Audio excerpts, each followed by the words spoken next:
Today, we bring you a tale about finding peace in the chaos of everyday life. This is the story of Sarah, a young woman who felt lost in the noise of the world until she discovered a secret that changed everything. If you've ever felt overwhelmed, restless, or searching for inner peace, this story is for you. So take a deep breath, relax, and let us take you on a journey to the Garden of Silence. Once upon a time, in a bustling city filled with noise and chaos, there lived a 28-year-old woman named Sarah. Sarah worked hard every day. She was always busy, always moving, always thinking about the next thing she had to do. Her days were filled with meetings, deadlines, and endless responsibilities. At night, she couldn't sleep because her mind kept racing with worries. She felt tired all the time, not just in her body, but deep in her soul. She wondered why she felt so empty, even though her life looked successful from the outside. One evening, while walking home through the busy streets, Sarah saw something unusual. Between two tall buildings, there was a small wooden door she had never noticed before. It was painted green and looked very old. Above the door, there was a sign that read, "The Garden of Silence. Enter if you seek peace." Sarah felt curious. Without thinking too much, she pushed the door open and stepped inside. What she saw amazed her. Behind that small door was a beautiful garden full of flowers, trees, and a small pond with clear water. The noise of the city completely disappeared. All she could hear was the gentle sound of water and birds singing.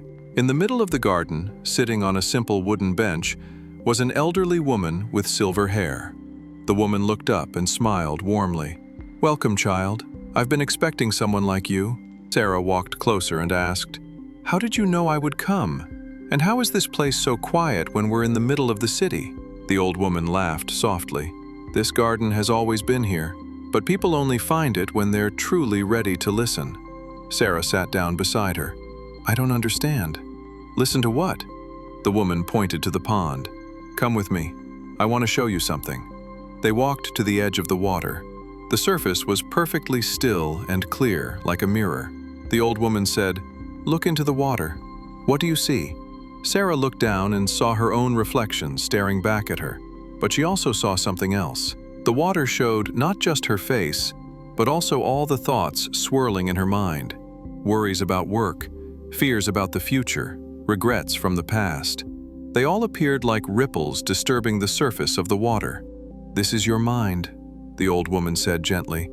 "Always moving, always disturbed, never still." Sarah felt tears in her eyes. "Yes, that's exactly how I feel. But how do I make it stop?"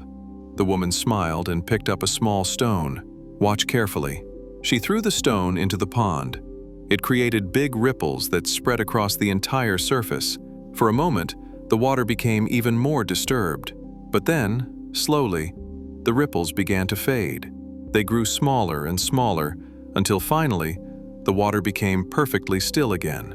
"You see?" the old woman said. "The water didn't fight against the ripples. It didn't try to stop them or push them away. It simply allowed them to be. And naturally, they settled on their own."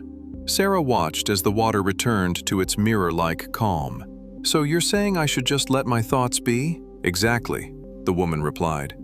"Your thoughts are like these ripples. They come and they go. The problem is not the thoughts themselves. The problem is that you believe you must do something about every single thought that enters your mind." She continued. "When a worry comes, you chase it. When a fear appears, you fight it. When a memory surfaces, you either cling to it or try to push it away. All of this creates more ripples, more disturbance. But if you simply observe your thoughts without reacting, they will pass on their own." Sarah sat down by the pond and tried to practice. At first, it was difficult. Every thought demanded her attention. But slowly, as she kept watching the still water, something began to change inside her. She noticed her thoughts coming and going, but she didn't grab onto them. She just let them float by like clouds in the sky. For the first time in years, she felt a deep sense of calm settling over her. The old woman spoke softly. This is the secret that the wise have known for thousands of years. Peace is not something you create or achieve. Peace is what remains when you stop disturbing the water. Sarah opened her eyes and looked at the woman with gratitude. "Thank you. I've been searching everywhere for peace, but I never thought to look within." The elderly woman nodded. "Now you know. You can come back to this garden whenever you need to. But remember, the real garden is inside you. Wherever you go, whatever you do, you can always return to this stillness." Sarah stood up, feeling lighter than she had in years. She walked back through the green door and found herself once again on the busy city street. The noise was still there. The crowds were still rushing past. But something had changed. This time, Sarah didn't feel overwhelmed. She carried the garden of silence within her heart. From that day forward, whenever life became too much, Sarah would close her eyes and remember the still pond. She learned that peace was not about changing the world around her. It was about finding stillness within herself. And in that stillness, she finally found the rest her soul had been searching for all along. If this story touched your heart, please share it with someone who needs to hear it today. Remember, peace is not something far away. It's already within you, waiting to be discovered. Until we meet again in the next story, stay peaceful and stay present. Thank you for listening.